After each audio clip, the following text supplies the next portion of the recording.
Looking at our world from a theological perspective. This is the Theology Central Podcast, making theology central. Good afternoon, everyone. It is Wednesday, September the 22nd, 2021. It is currently 4:18 p.m. Central Time, and I'm coming to you live from the empty sanctuary of Victory Baptist Church, located right here in Ovalo, Texas. And outside the sanctuary right now, outside this building, it is 82 degrees. Now, the other day, it was 103. Today, it's 82, and it actually feels like maybe summer has temporarily left the area. I mean, it is Texas, so what? Tomorrow, it'll be 743. Okay, maybe that's a little hyperbole, but it's 82 degrees outside. There's not a cloud in the sky, big blue sky, and a beautiful day in West Texas. But here I am inside where I would be, no matter how perfect the weather is outside, I always prefer to be inside. I mean, that's my philosophy of life. Human beings have spent thousands of years to perfect inside. There's no reason to go back outside, right? I mean, that's how people were outside, and then they started building shelter, and they started perfecting the inside, right? So why do I want to go back outside? So I like inside, even though it's a beautiful day, and I have no problem walking over to the front door of the church and opening it up and sitting there at the front pew going, yeah, it's nice out there. Okay, shut the door. It's good enough now. And yeah, but it's a beautiful day outside. I don't know what the weather is where you are. Hopefully it's a beautiful day or a beautiful evening, morning, night, whenever you may be hearing this. I hope everything is going well for you, and welcome back to another Bible study exercise. We have a lot to do, and this is going to be my approach. Instead of trying to, we need to work on something in this session of Bible study. We need to work on something that we discovered in our last session. Now, what I could do is try to cover this, try to discuss it, try to resolve the problem, try to fix it, and then move on. But I'm just going to use this entire session just to deal with this issue that we ended the last session with.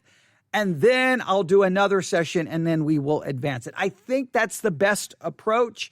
And if you disagree, you can always let me know by emailing me at newsif@yahoo.com, newsif@yahoo.com. But before we do anything, I love sometimes to begin by giving you some very important principles about hermeneutics, Bible study, preaching. There's a lot of I throw in a lot of principles in these Bible study exercises. Sometimes I think people get it. Sometimes I don't think I think some people miss them, or maybe you just don't think they're that important. But I throw in a lot of little ideas about Bible study, hermeneutics, preaching, Bible interpretation. I throw in a lot of different concepts. Sometimes I think maybe you see them, sometimes you don't. But I want to start with a principle today, an idea. And I'm going to begin by offering you a quote from Ralph Waldo Emerson. All right, Ralph Waldo Emerson. He stated the following: This is written weird. It's not the destination, the way they have it written here. It's not the destination, it's the journey. That's the way it's written. Maybe that's the way it's supposed to be written. It's not the destination, it's the journey. I would just simply say, it's not the destination, it's the journey. It's not the destination, it's the journey. And I think that is a very important principle when it comes to preaching, when it comes to Bible study. Now, you may disagree, but I want you to hear me out carefully here. So many times when we're doing Bible study, maybe it's in a small group, maybe it's Sunday school, anywhere associated with the church, sometimes even on your own, we have this idea that, okay, what's the destination? The destination is to finish this Bible study today, where I'm supposed to cover this verse to this verse, and I need 1 or 2 points of application. And so the key is just to get through the Bible study and have that application. The key is I'm getting ready to teach a Sunday school lesson. So here's my lesson, right? Here's my intro, here's the body, here's my conclusion, here's my 2 or 3 points of application, here are my 2, 3 points I'm going to make. All right, Let's get that Sunday school because I've got 13 weeks to finish this study. I got 14 weeks to finish this study. Sermons are put together the same way. All right, I got to have my intro. I got to make sure I have 3 or 4 very good points. Make sure I make it practical. Make sure I have application, and I've got to make sure I cover all of these verses because this series is only supposed to last 6 weeks or 7 weeks. So let's move on. And to me, it's always about the destination. It's always about arriving at a certain point, making sure that you had a very nice, put together, fully organized sermon with intro, body, conclusion, 3 or 4 points, or you finish that Bible study, even in small group. Okay, we have an hour here and we've got 6 weeks. We're going to be studying this and you got to get through it. And there's a part of me, I understand that, but there's a part of me that kind of wants that entire mindset and that entire structure to be burned to the ground. When I say burned to the ground, I'm not literally asking for buildings to be burned down or people to be injured. I'm saying it in a figurative way, as an illustration, allegorically, metaphorically, however you want to use it, as a parable. I want that structure to be burned to the ground because I think we need to stop worrying about the destination and focus more on the journey. Think of it this way. A lot of times when you go on vacation, and now I know that when you go on vacation, there's many times you have time constraints. You've got to get back home because the kids have to go back to school. You have to go back to work. You got to pick up the dog from whoever is watching the dog, whatever the case may be. You have a limited amount of time. So sometimes you have to go, okay, we're leaving today and we've got to be here. Then we got to be here because, well, you have a destination to get to. I understand that. But sometimes I think it's more fun. Now, it can't always work this way, but in theory, it's more fun that, okay, here's my destination. And as you're going there, you're like, wait a minute. This town has the largest ball of yarn. Let's stop and see that. Wait a minute. You see that place right there? I just looked online. And that they have supposedly the best tacos in Texas. Let's stop and try them. Wait. Oh, there's a historical marker. Let's go look at that. Let's see what happened here in the 1700s or the 1800s or whatever the case may be. Oh, wait. There's a museum of what? A museum. Okay, let's stop and look at that. Wait. There's and you just kind of, in other words, you have a destination, but you're enjoying the journey and you're not missing out on all the things the journey may provide you. Like you can be so focused on the destination that you miss out everything that the journey can provide you. And I think sometimes we do that in Bible study and again in preaching. All right. Today is Romans chapter 8. We got to get through verses 1 through 3 because I got to finish Romans chapter 8 okay, let's go. And I hate that. To me, what's most important for us as Christians when it comes to the scriptures is not the destination. It's the journey of studying God's word. And you sometimes have to let the journey, right, lead you. Now, there are times in Bible study that I'm very much tell you, okay, here's your destination. Write down those other things you discover so that you can go back to them. So like when I give you information on how to do a chapter summary method or a biographical method, a thematic method, a topical method, one of the 12 methods of Bible study, I have a tendency to say, okay, I always give you usually an opportunity to write anything you find down that you don't understand, but at least press on and finish it. So there's situations where I will say that, but overall, I like the approach of here's the text, let's just take the journey. And I know we want to finish it. I know that's our destination, but let's just see where the journey takes us. Let's just kind of let's turn off the GPS and let's just let the journey unfold before us and we'll see where we end up, right? That's kind of my mindset a lot, especially here for the Bible study exercises. And some people may like that. Some people may hate that, but I like more of it's not so structured. Okay, all right, class, today, here is the lesson. No, it's like, okay, today, class, here is the text. Let's jump in. and almost with a little bit of, I'm not quite sure where we're going to go or where we're going to end up. And then, of course, the students, especially if you're a Sunday school teacher and you have students who are participating and they're reading and they're asking questions, then by all means, let the journey take you where it goes, and not be so worried about the destination. I know that can be hard to do, especially if you have, you've got to finish that in 6 weeks. Ugh. How about we just dig into the text? Isn't it more about learning the text than it is about reaching the destination? So the good thing is we still have a very small number of people who are actively participating in the Bible study exercises. But the good thing about the small group that we do have, they seem to be extremely vocal and they seem to be very much participating. And that's adding a lot to what we're finding. And we're going to be relying on at least one person and their email. We're going to be relying a little bit on that today. But let me explain what happened. We had a destination, right? We had a destination today, this week. In fact, let me go to the ministry grid. Let me go to our curriculum. Wait, a Goodreads app opened up. All right, here we go. Let's go to the ministry grid. 1 second. Ministry grid. If you hear that in the background, that's a lawnmower.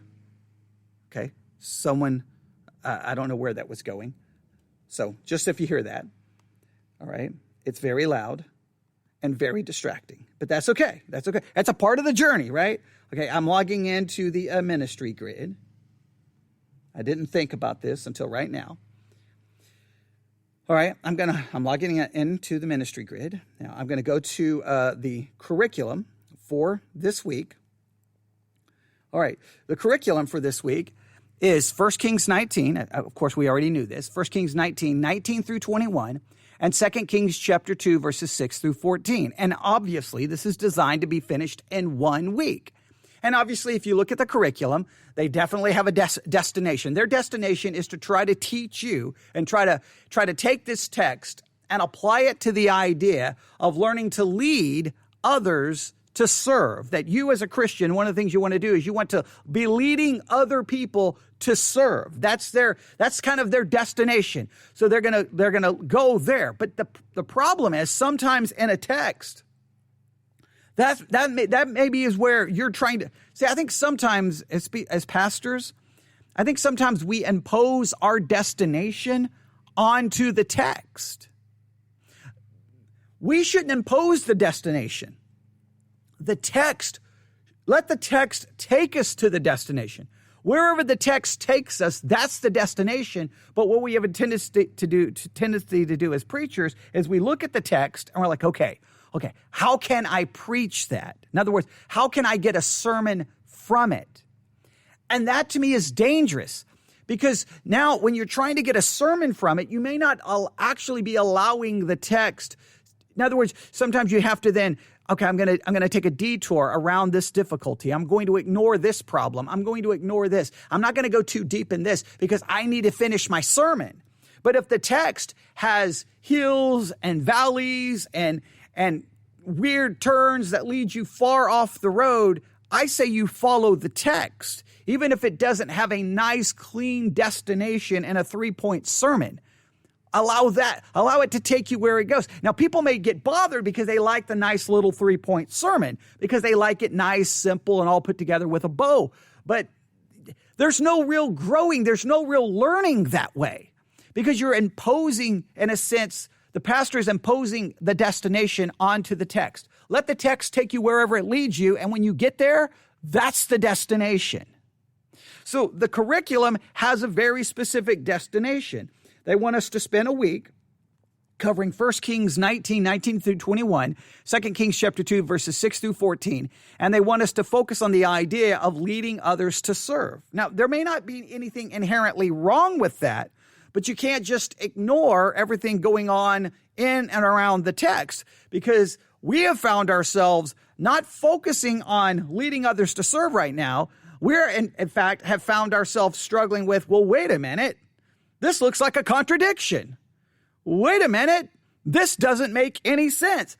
And I feel like that it's more important to take the time to work on this to the best of our ability than simply brushing it aside so that we can reach the destination. I hope that makes sense. And sometimes when you listen to preaching, I'm telling you, if you'll pay attention, you look at the text, you listen to the sermon, you go back and look at the text, and you'll be like, well, obviously we were in a hurry to get to the destination because we ignored so many issues in the text.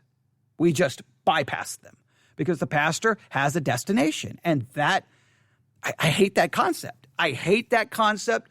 I hate this concept. Not only does it show up in church, it shows up in the educational system, right? And education is like, here's the semester. We've got to get from here to here. And it's like, but sometimes the learning takes place when you're not so worried about the destination. When you're like, okay, that's a good question. Oh, wait, that's it. Well, okay, the textbook brings this up. You know what? Let's focus on this. But no, it's like, get to the destination. Get to the destination. Here you go. You got to do this, take your test, write your paper, boom, get that grade. Move on. Well, how much did you actually learn? So I'm trying to structure the Bible study exercises by throwing out that entire system. Now, does that means sometimes there's a lot of imperfections thrown in.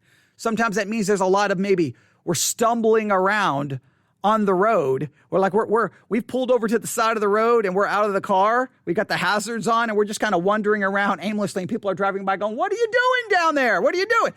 No, don't worry about us. We're in a Bible study exercise. Like, no. We can study this text by just taking this highway right to the destination. Like, you do that, we're going to be over here wandering around, okay? So we're going to do a little wandering around today. I'm taking that illustration as far as I can take it. But I think there's a valuable principle thrown into that. People who attend Victory Baptist Church know that that's what we do, right? I'm not worried about the destination. I'm worried about us struggling and asking questions and figuring things out and challenging concepts and not just learning theology, but doing theology. All of these things that I've constantly trying to develop. Now, most people come in our church, don't like any of that, and they leave because they like the nice little put together 30 to 35 minute sermon with a bow on top with a nice, 3 little points, a nice little closing illustration, and then everyone goes home. But I don't think, I just really challenge how much actual learning's taking place in those situations. Now, I know I'm in the minority. I know that nobody's ever going to listen to my philosophy on this, but since I have a microphone, I'm going to put forth my philosophy and put it into practice, not only in my preaching, but in the Bible study exercises. So I hope that makes sense. So are you ready? Let's remind you, remind me, let's remind everyone of how we ended up. So basically what has happened, our destination is to finish this section of 1 Kings 19 and 2 Kings chapter 2 by the end of this week. But currently, again, we're on the side of the road. The hazards are on. We are out of the car, and we went over the fence, and we're out in the woods somewhere, okay? I don't know if we're going to even get back to the car. I don't even know if we're going to even find our way back to the car. We may just have to just keep walking and find another car somewhere else, okay? But I think it's important. All right, are you ready? So here we go. Let's go back to 1 Kings chapter 19. All right, so we've had Elijah. Elijah was sitting under a juniper tree, discouraged, depressed, and wanted to die. All right. God intervenes. There's a very important principle. He intervenes through the use of an angel, but he uses ordinary means, not supernatural means. Those ordinary means to try to help Elijah get out of this discouragement, depression, and suicidal thoughts is basically, again, not supernatural. He doesn't just say, you're fixed. It's rest, it's eating, it's drinking, and it's ultimately an exercise. He takes a 40-day journey. God demonstrates, I wasn't in the fire, the earthquake, and the wind. I was hearing the still small voice. Again, we can attach that to everything we've already talked about. We've explained all of that. And then one of the things to kind of fix Elijah is to say, okay, now, first of all, you're not the only one. You were wrong about that. And this is what I need you to do. 1 Kings 19:15. And the Lord said unto him, go, return on thy way to the wilderness of Damascus, and when thou comest, anoint Hazael to be the king over Syria. Now, there's a lot we could say about that, but we've already covered it.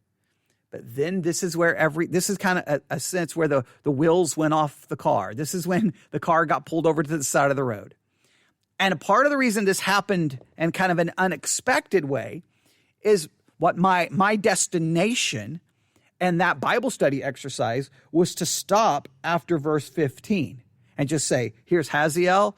Here's some very important principles I want you to consider. We'll take up Jehu next. But I didn't do that. I decided, well, I'll just briefly read a little bit about Jehu. I'll just read a little bit here about Jehu. And that's where everything goes crazy, because here's what happens. After he tells him to return to Damascus and anoint Hazael, he says this. So you're going to go your way in the wilderness, and when thou comest, anoint Hazael to be king over Syria, and Jehu, the son of Nimshi, shalt thou anoint to be king over Israel.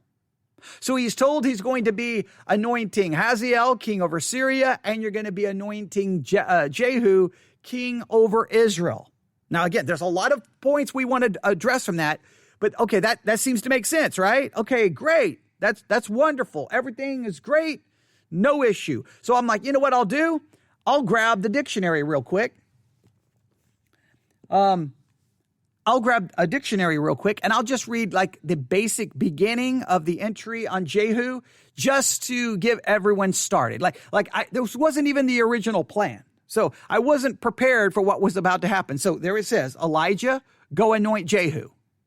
And then I read this in Nelson's New Illustrated Bible Dictionary, page 641. The entry for Jehu. The first entry is a prophet who announced a message of doom against Baasha, king of Israel.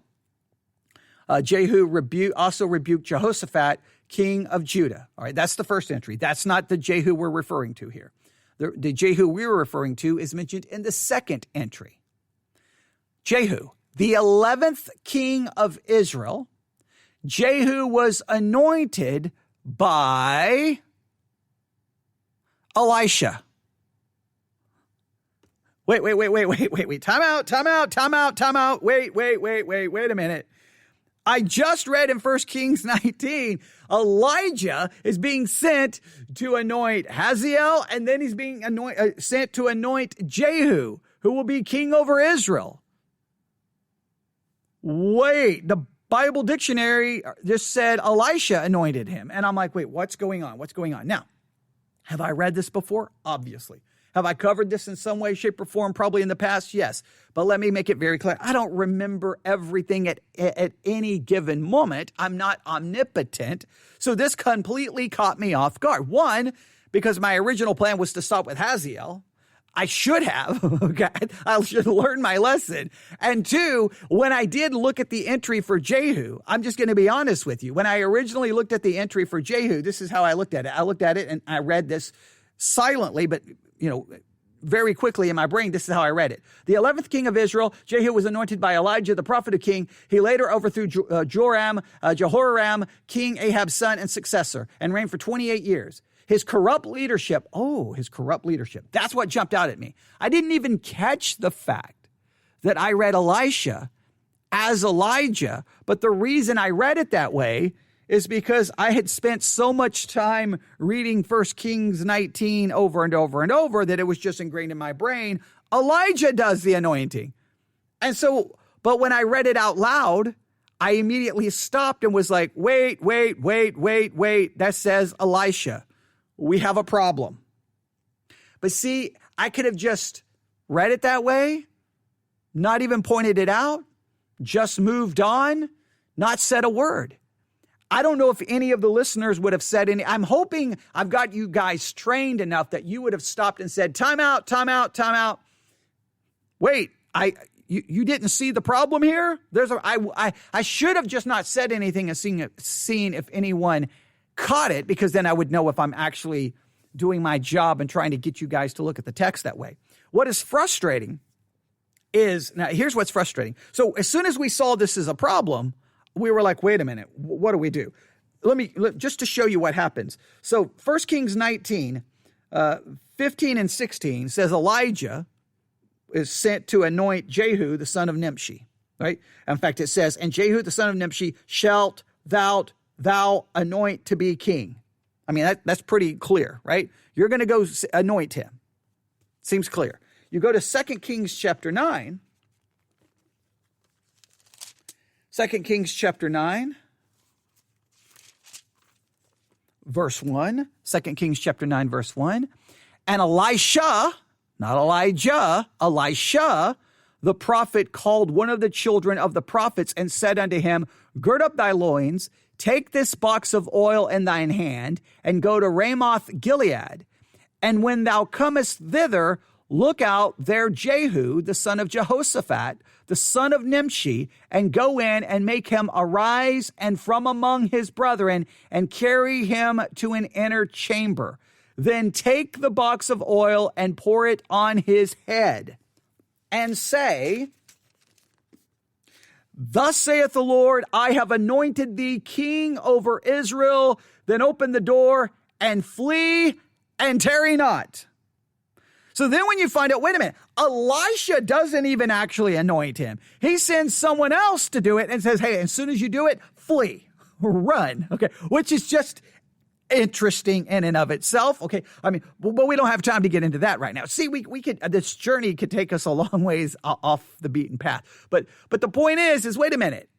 So 1 Kings 19, Elijah, 2 Kings chapter 9, Elisha, but Elisha doesn't actually do the anointing. He sends his servant. So you have to at least stop and go, wait a minute. What is going on? Now, here's what's interesting. Right here, I have a book that is 430 pages long. This book is called Those So-Called Errors. And this book is to contain every passage in the Bible where there's an apparent contradiction. Someone says there's a problem with it. It's supposed to cover all of them. Guess what is not even mentioned in 430 pages? This situation about who anointed Jehu. It's not even mentioned. Not even covered. Another interesting thing. The Bible Dictionary. Nelson's New Illustrated Bible Dictionary. How did it handle it?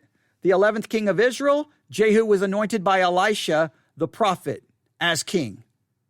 And he later overthrew Jehoram, King Ahab's son and successor, and reigned for 28 years. Doesn't even give a passage of Scripture. Doesn't even put in parentheses the passage of Scripture where Elisha anointed. Wait a minute here. Let's look at something. Now, I see, we're going to take the journey. Let's go to 2 Chronicles. I'm just curious here. 2 Chronicles 22. 2 Chronicles 22. All of a sudden now, I just think, wait a minute. I believe 2 Chronicles 22. I could be wrong here. This could be a mistake. I could be making a mistake right here. 2 Chronicles 22.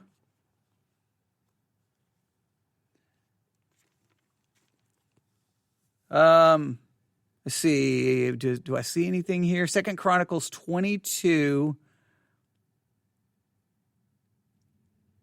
And it said, and the destruction of Ahaziah.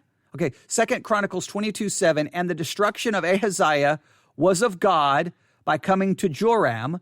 From when he was come, he went out with Jehoram against Jehu, the son of Nimshi, whom the Lord had anointed to cut off the house of Ahab. So it clearly demonstrates that he had been anointed of the Lord. Now, that for what we originally were focusing on, that's an important concept. It's God doing the anointing, okay, no matter who the human instrument is. See, this gives a reference to 2 Chronicles 10. 2 Chronicles 10.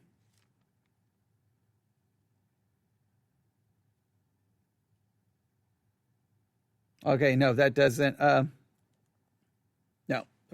doesn't help. So, in other words, the Bible Dictionary doesn't even acknowledge, doesn't even hint that there's a possible problem. Doesn't even, just says Elisha did it. Doesn't even say Elisha's servant or one of the children of the prophets, depending on your translation, doesn't even bother to bring it up.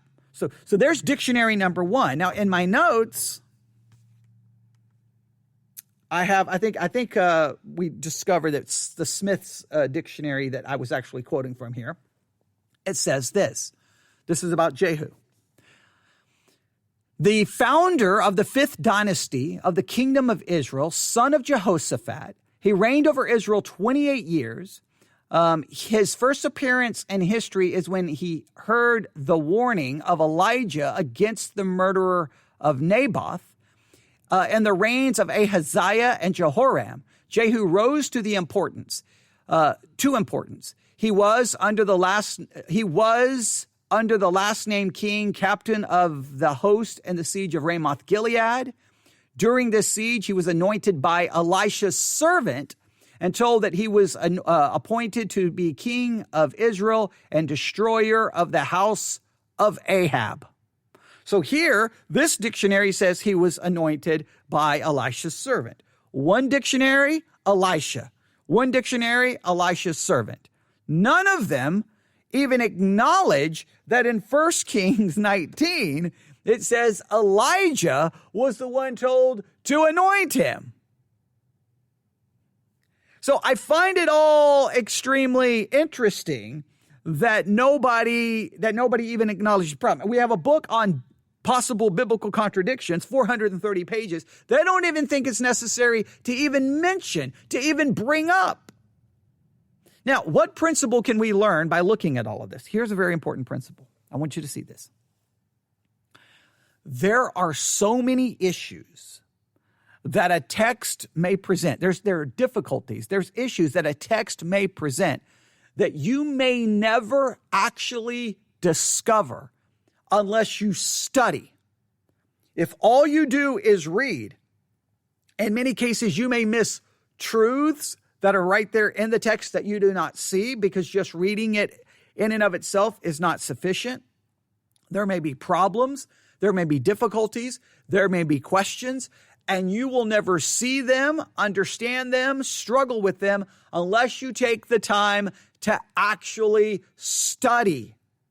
Too many Christians may read the Bible, but they don't actually study it. Too many Christians will get a Bible study guide, a devotional guide, and read that. That's not actual Bible study. If you really start questioning the people who go to your church about what they do for Bible study, you'll probably come home discouraged, depressed, and you'll want to find a juniper tree to sit under and ask God just to kill you, because you'll probably find out that 90%, 95% of your church doesn't actually engage in any serious, meaningful Bible study on a regular, consistent basis. You'll just want to even as a pastor, you'll just want to be like, that's it, I give up. Because I was naive to think, Christians are going to want to study the Bible. You can't. You'll have to take a stick and beat them back and say, that's enough. I'm commanding you to stop studying the Bible. You're spending too much time doing it. But no. Now you can't beg them. You can't plead with them. I don't think you could pay them enough money. It's like that's the last thing Christians want to do is actually engage in Bible study. But see, if we weren't spending the time doing actual Bible study and asking good questions, we probably would have just missed this as well. But the minute I read 1 Kings 19 and then picked up a Bible dictionary and I'm like, whoa, wait a minute. Elisha? The text just said it's Elijah. What is going on? So there's a principle there. If you want to really find out what's in a text, study it. Just don't read it. That's very important. Okay, now, what is the option here? What is the solution here? What do we do with this? Well, one person sent me an email, if I can find my email, and they said this. All right. Now, they ask some other good questions, and they make an amazing observation on 1 Kings 19:18. It's just a brilliant observation, but that's not a part of what we're trying to do today. So here's what they say. All right. And then they bring up a very interesting question about verse 20, but we won't get into that either. All right. So here's what they did. They sent me a link to an article from Ligonier Ministries. about Jehu being anointed king of Israel. It's a devotional. It's actually pretty good. It makes some very interesting points. So thank you very much. But then they state this. They have it in quotes. God had told Elijah to anoint Jehu king over Israel many years earlier, 1 Kings 19:16. And it fell to Elisha to carry out the command. And then they say, see the link above for this quote. Now, that at least the devotional at least acknowledges there is a discrepancy. The way they see the discrepancy is pretty simple. God told Elijah, for some reason, he never got to it. Elisha carries out the command. Is that a big deal? I'm not saying it's a big deal, but we have to at least acknowledge, well, wait a minute. Every commentary, every dictionary, everyone should at least acknowledge, hey, you may want to pay attention to this because this seems like a possible issue. Because trust me, Christians may not study the Bible, but there's lots of atheists and skeptics who seem to spend the time studying the Bible to find out these apparent contradictions, and then will use them as a weapon to try to cause people to stumble and be tossed to and fro with every wind of doctrine. And guess what? It's the church's job to ensure that people will not be tossed to and fro with every wind of doctrine, because we should point out every difficulty and every possible problem before they can hear it anywhere else. You should be hearing about issues with a text in the church before you ever hear about problems with the text outside the church. But too many times the church is worried about getting to the destination and then just taking the journey and allowing the text to lead you wherever you want to go. All right. So the person who emailed me stated this: interesting, in all caps. I agree. Very interesting. I feel like this is one of those times someone who doesn't believe the Bible would be like, hey, contradiction. Okay, I'm gonna give that person this.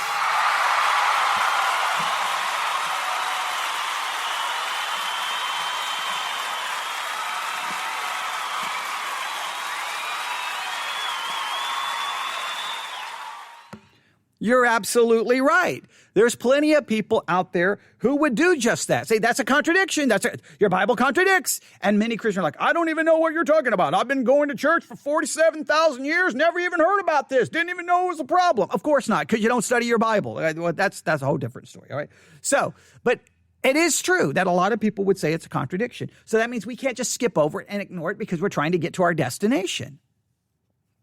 But the emailer offered this. But I would like to point out that both can be true. Elijah can be told to anoint, and Elisha, or his helper, can follow it through.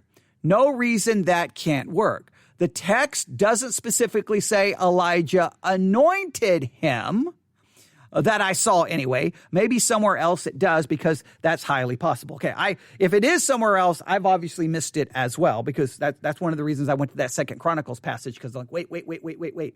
I think it mentions Jehu being anointed. But it just says God anointed. So here's the main thing. Here's a couple of things I want us to take from this issue, all right? One, it's God ultimately who anoints Jehu. That's the most, from a theological perspective, from understanding everything that's going on, this is so important to the context. The context is Elijah is very upset because after all of the miracle and after killing 450 prophets of Baal, Ahab and Jezebel still wants him dead, and he's mad and he's upset and he's thinking, what's the point, God? What's the point?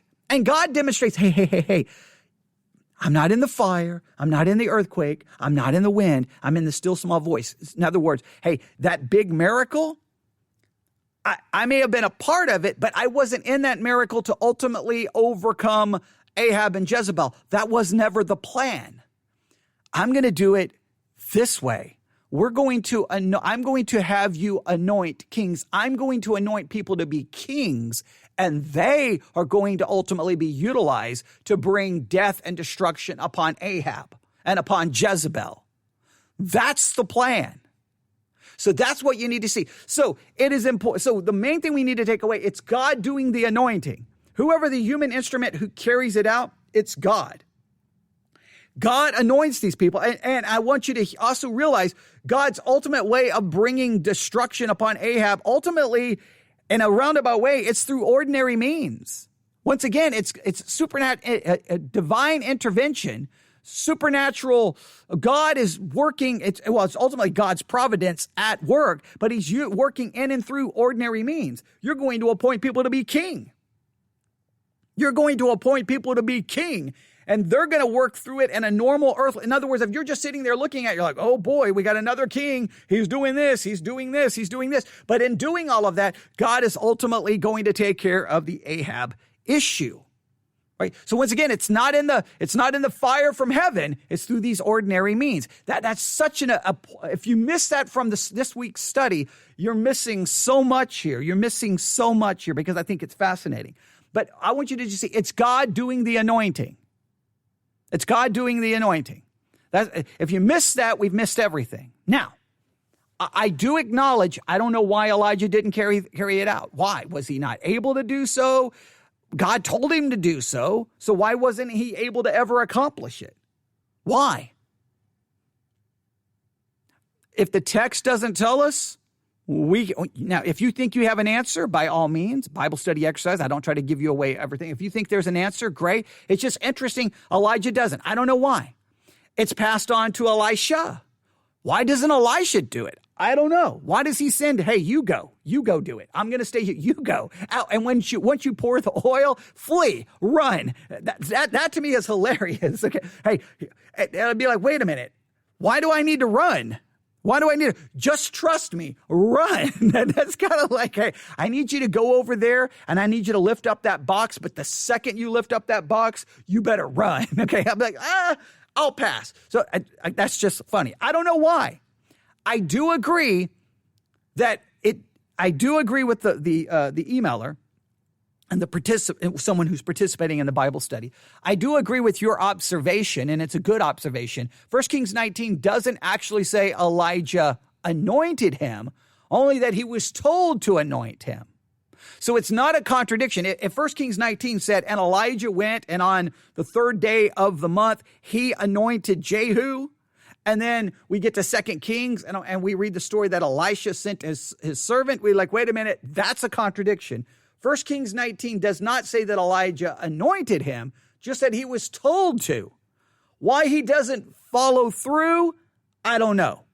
But Elisha does follow through by sending his servant. So Jehu does become anointed as God ordained, as God determined, as God commanded. And Jehu then carries out a lot of actions. But I just want you to look at Hazael and Jehu are ordained to be kings, and you will look at everything they do, good, bad, ugly, questionable. With Hazael coming to power, there's an assassination. Everything that happens, all the craziness that happens, God's the one who ordained them. He ordained them. And if you notice what's very interesting, if you go back to 1 Kings 19.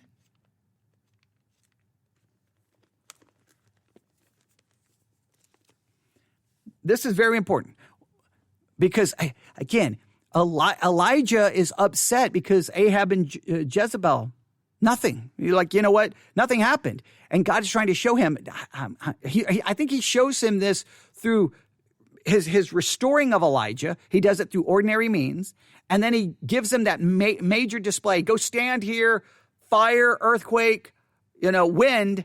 I'm not there. God's not in that. He's in the still small voice saying, I'm going to do things in a smaller way, not in a grand, supernatural, miraculous way, but through ordinary means.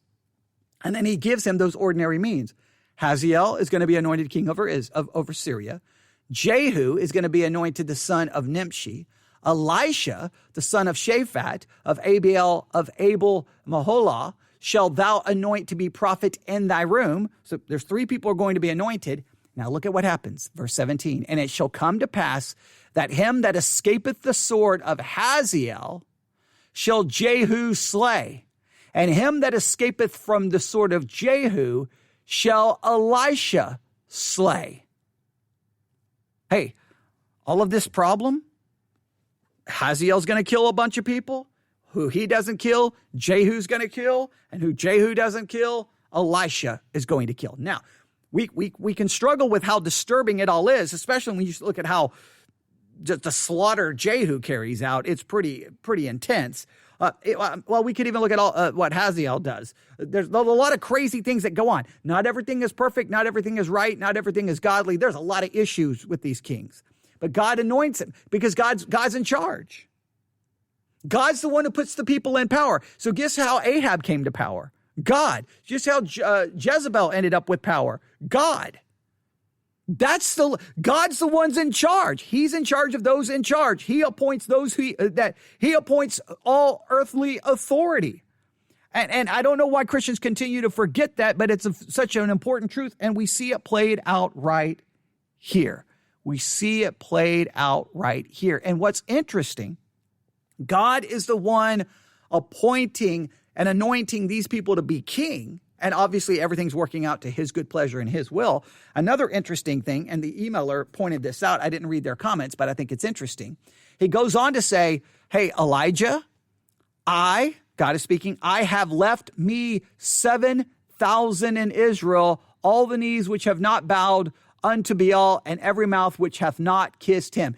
Now, God saying, I have left me. God is the one in charge. I have these 7,000 who haven't bowed a knee. I do.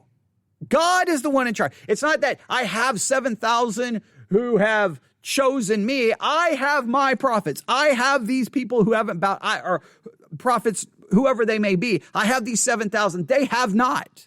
I have them. God is the one who has them.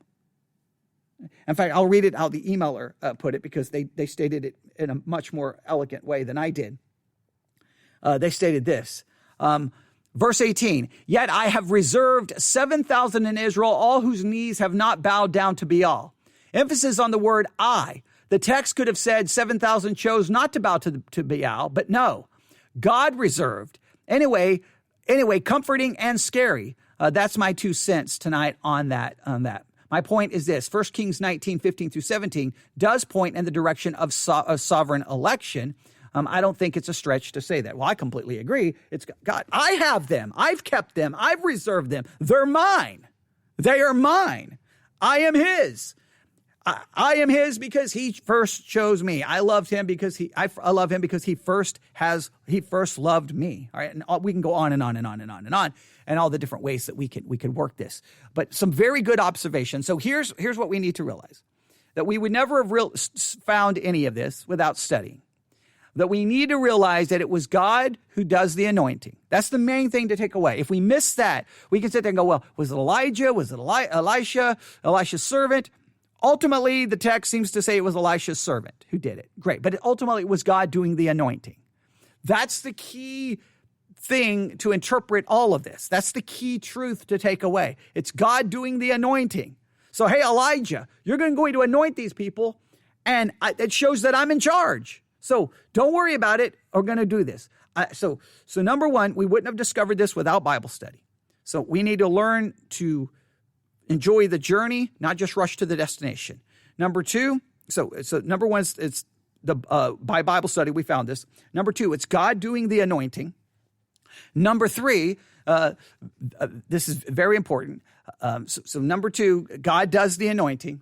Number three, it demonstrates God is the one in control. God is in charge. God is the one taking care of everything. It demonstrates, I guess another point that we can make is that this demonstrates God's use of ordinary means. God's use of ordinary means, right? We would not have discovered this without Bible study. God does the anointing. It demonstrates God is the one in charge of earthly authority. And it shows that God uses ordinary means. I cannot stress that enough. It doesn't always have to be a miracle. God is at work with a miracle, or even if there's not a miracle to our eyes, God is working all things for his purpose and his will. All right? Even when you have kings who do crazy things, there's more points that we could add there, but I'm not going to add. I was debating with myself how many to go through there, but I'll stop right there. Because I want you to live with this and work on it yourself. All right? Now, yeah, we're going to stop right there. That's 49 minutes. We could read about Jehu. But I'm not going to do that right now.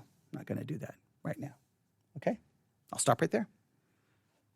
I hope that clarified everything. I hope it cleaned everything up.